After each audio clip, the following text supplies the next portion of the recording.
Her her Mahadev, her her Mahadev, her her Mahadev.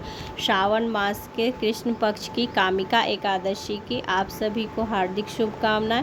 Radhe Radhe guys, welcome back to my channel Radhe Krishna Varsha Jaiswal. तो आप सभी कैसे हो? कान्हा जी की कृपा से आप सभी ठीक होंगे।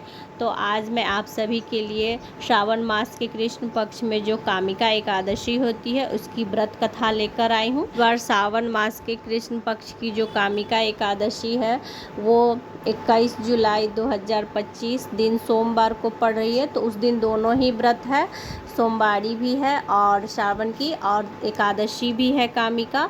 तो कामिका एकादशी हम सभी भक्तों को ज़रूर से करनी चाहिए और अगर हम व्रत ना भी कर पाएँ तो हमें पूजा पाठ ज़रूर से करना चाहिए और हमें कथा ज़रूर से सुनना चाहिए। कथा सुनने से भी हमें बहुत ही पुण्य फल की प्राप्ति होती है, तो इसलिए आप लोग कथा ज़रूर से सुने। और गाइस, इस बार बहुत ही उत्तम दिन में पड़ा है ये कामिका एकादशी, तो आप लोग व्रत ज़रूर से करें कोशिश करके।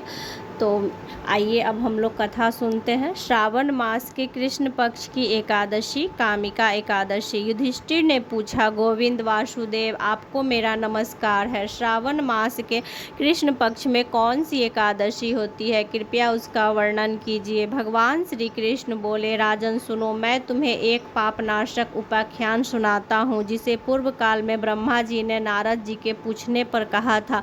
नारद जी ने प्रश्न किया, हे भगवान, हे कमलासन, मैं आपसे यह सुनना चाहता हूँ कि श्रावण के कृष्ण पक्ष में जो एकादशी होती है उसका क्या नाम है, उसके देवता कौन है तथा उसमें कौन से पुण्य होता है, प्रभु सब बताइए। ब्रह्मा जी ने कहा, नारद सुनो, मैं संपूर्ण लोकों के हित की इच्छा से तुम्हारे प्रश्न का उत्तर दे रहा हूँ। श्रावण मास में जो कृष्ण पक्ष की एकादशी होती है उसका नाम कामिका है। उसके श्रवण मात्र से वाजपेय यज्ञ का फल मिलता है। उस दिन दिन भर श्रीधर, हरि, विष्णु, माधव और मधुसूदन आदि नामों से भगवान का पूजन करना चाहिए। भगवान श्री कृष्ण के पूजन से जो फल मिलता है वह गंगा, काशी, नैमिषारण्य, पुष्कर क्षेत्र में भी सुलभ नहीं होता।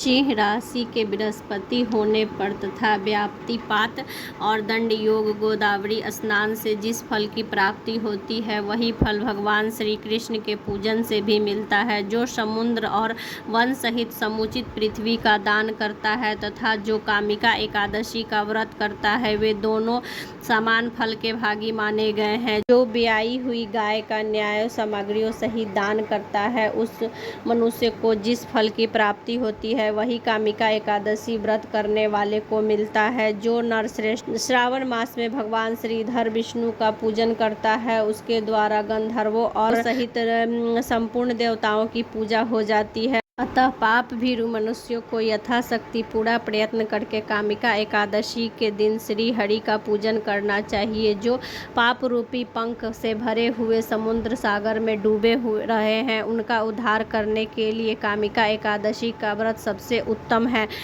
अध्यात्म परायण पुरुषों को जिस फल की प्राप्ति होती है उससे बहुत अधिक फल कामिका एकादशी का व्रत का सेवन करने वाले को मिलता है। कामिका एकादशी का व्रत करने वाले मनुष्य रात्रि को जागरण करके न तो कभी भयंकर यमदूत का दर्शन करते हैं और न कभी दुर्गति में ही पड़ता है। लाल मणि, मोती, वैदुर्य और मूंगे आदि से पूजित होकर भी भगवान विष्णु वैसे संतुष्ट नहीं होते जैसे तुलसी दल से पूजित होने पर होते हैं। जिसमें तुलसी दल की मंजरी से केशव का पूजन कर लिया है उसके जन्म भर का पाप निश्चय ही नष्ट हो जाता है। जो दर्शन करने पर भी सारे पाप समुदाय का नाश कर देती है, स्पर्श करने पर भी शरीर को पवित्र बना देती है, प्रणाम करने पर रोग का निवारण कर देती है, जल से सिंचित होने पर यमराज को भी भय पहुंचाती है और आरोपित होने पर भगवान श्री कृष्ण के समीप ले जाती है और भगवान के चरणों में चढ़ाने पर मोक्ष रूपी फल प्रदान करती है। उसी तुलसी देवी को नमस्कार है। जो मनुष्य एकादशी के दिन रात दीपदान करता है उसके पुण्य की संख्या चित्रगुप्त भी नहीं जानते। एकादशी के दिन भगवान श्री कृष्ण के सम्मुख जिसका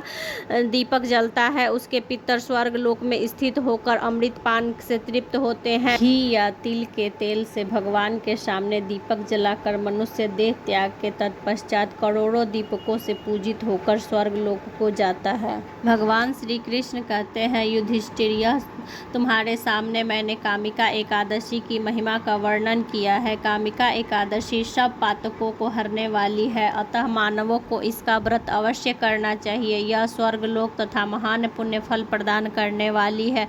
जो मनुष्य श्रद्धा के साथ इसका महात्म्य श्रवण करता है वह सब पापों से मुक्त होकर श्री विष्णु लोक को जाता है। तो बोलिए कृष्ण कन्हैया की जय, राधा माता की जय, विष्णु भगवान की जय, लक्ष्मी माता की जय, शंकर भगवान की जय, माता पार्वती की जय, लड्डू गोपाल की जय। जय जय श्री राधे, जय जय श्री राधे, जय जय श्री राधे।